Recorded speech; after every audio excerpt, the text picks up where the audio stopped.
Andor is a perfect example of what Disney has done to Star Wars, and they get what they deserve because people are not watching this show. And why are people not watching this show? Well, this is a show that the hardcore fans probably would have appreciated in some capacity. The problem is you've already ran those hardcore fans off. You already told those hardcore fans that they do not matter, that they are not important. So you're stuck with the pronoun and bio crowd that you pander to. The problem is those people were never interested in Star Wars at all. What they were interested in is the trendiness of Star Wars. When Star Wars had the Flash, when Star Wars was trending on social media, when all of that stuff was going on, that group of people decided to pretend that they cared about Star Wars because they could get some social media clout from it. But Andor isn't tracking on a level like that. So those weirdos don't care about it. They're not watching it. They're not talking about it. They were never interested in it. Now, again, Andor was never going to be this big juggernaut.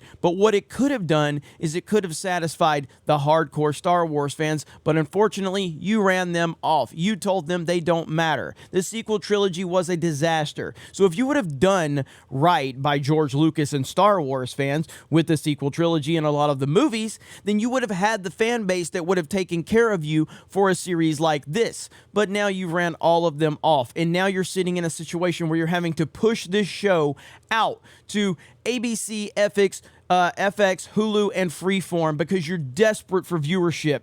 You did this to yourselves, and no one feels sorry for you, Disney. The Walt Disney Company announced they will be releasing the first 2 episodes of their latest Star Wars series, Andor, to ABC, Freeform, FX, and Hulu as the show's ratings sit in the toilet. And it says Andor's viewership ratings have been at the bottom or even off the charts of Nielsen's top 10 streaming series since it initially released on Disney Plus back in September 21st. The first 3 episodes, which released together, only raked in 624 million minutes viewed. And here you can see the top 10 right there. Again, as I said, I watched the first 3, I think, maybe 4 episodes. I can't remember. I think it was 3. I think it was the first 3 episodes of Andor. And while it was not bad, I thought it actually had a lot of redeeming qualities about it. It wasn't bad. It had world building, and it gave you some insight into the inner workings of the Empire, which I thought were pretty interesting. The problem was I've been so damaged by Disney Star Wars to the point where I just don't care. The only reason I was watching it was to try to give feedback to the audience, but I just couldn't even find enough reason to care about this series, especially after Obi-Wan Kenobi.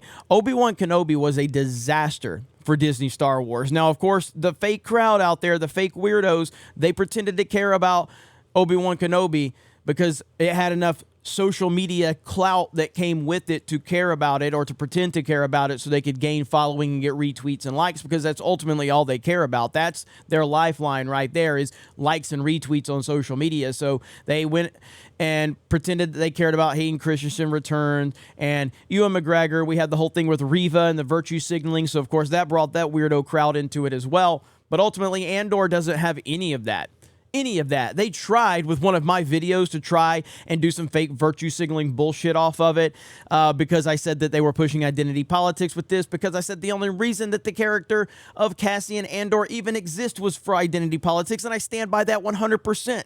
And that's about the only traction that they got off of their fake victim narrative by posting my video to Twitter, and I guess it got a little bit of attention over there. I'm happy it did. I'm happy that I'm the only way you can get attention with your fake victim narrative off this show. But ultimately, this show just is not tracking well at all. And Disney is now in a bad situation. We saw their recent stock reports dropping, and now they're pushing this out to some of their major networks and some of their other platforms because it's struggling so bad.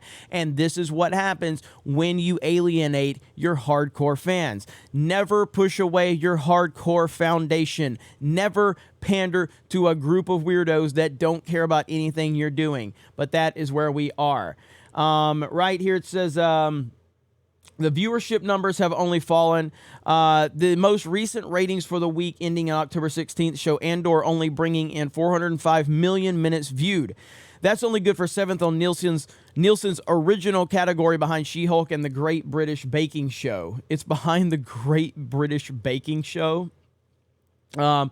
With the ratings sagging and Star Wars brand flagging, if not dead, as Valiant Renegade claims, shout out to Valiant Renegade, the Walt Disney Company announced that they will air the first 2 episodes Let's see, of the series on ABC, FX, Freeform, and Hulu. ABC on Wednesday, FX Thursday, Freeform Friday, Hulu available from November 23rd to December 7th. In a press release, Disney attempted to spin the release of the first 2 episodes as a celebration of the series finale, writing to celebrate the highly anticipated Andor finale on Disney Plus, and to help kick off Thanksgiving holiday, the Walt Disney Company will offer viewers a special opportunity to watch the first 2 episodes of the acclaimed series across an unparalleled distribution platforms, including ABC, FX, Freeform, and Hulu. The official description of the series states that the Andor series, set 5 years before the events of Rogue One, focuses on Cassian Andor and his journey towards becoming a rebel hero. So just a bunch of nonsense that they're trying to add into it. This is not good for them.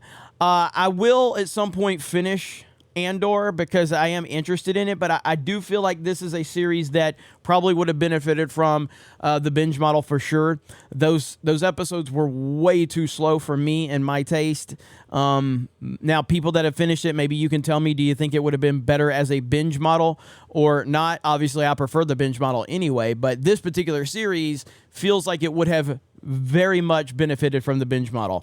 Either way, it doesn't matter. You did this to yourself, Disney. You did this to yourself, Lucasfilm. You alienated fans, and all you cared about with those weirdo freaks on Twitter, the people that'll like and retweet stuff and virtue signal, but they won't actually watch your stuff. They're not going to purchase those toys. They're not going to do anything. That's why Reva had a failed action figure campaign with Hasbro, because no one actually cares about this shit. You guys have a great day. Thank you very much for checking out this video. Also, go to 221B and get your Canadian Bear plushie. I'll play the little clip right here of the Canadian Bear plushie commercial we did. Please go support it. It's only available for a limited time. Have a great day, and we will talk to you later.